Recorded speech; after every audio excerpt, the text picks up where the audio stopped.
Ito ang pagkain na may mataas ang sugar. Puro dahon na lang at lauoy lang. Walang sahog. Tanglad lang. Ito na ang ano ngayon. Bagong lifestyle. Kumain ng puro dahon.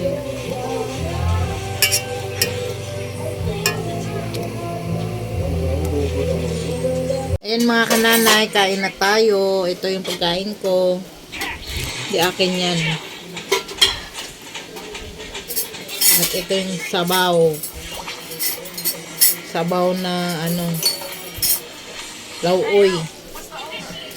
Basta may konting asin lang, pwede na.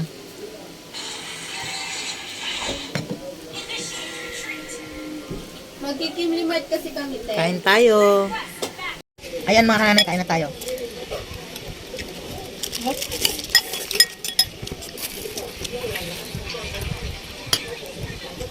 Kain pa rin tayo ng kanin, siyempre.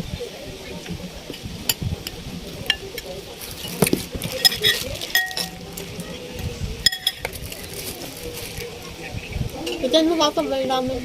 Hindi naman pinagbawal ang kanin ng lokto. Konting na lang. Huwag damihan. Saka ganito lang ulam. At hanggat maaari.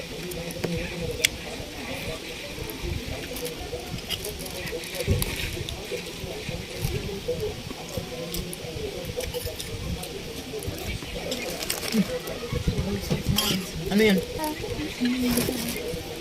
Kaya ka ang ulam. Ito.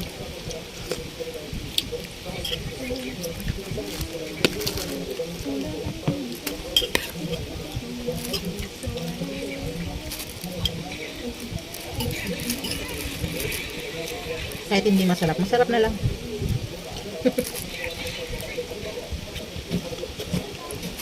Ano ito mga kananay? Saluyot. Pinaghalo-halo ko yung saluyot, alugbati at malunggay.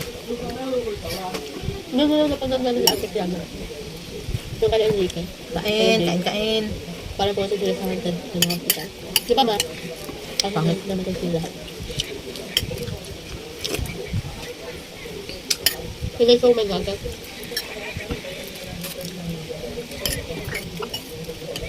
Yan ang ulam nila. Ito yung akin.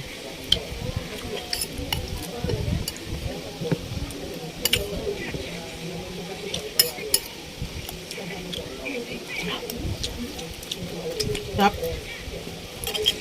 Sarap din naman ulam ko eh. Ano ba yun? Malunggay. Hindi naman yan healthy na nakain mo eh. Oo nga no. Wala yung bata ka. Walang isda. Wala. Busog na.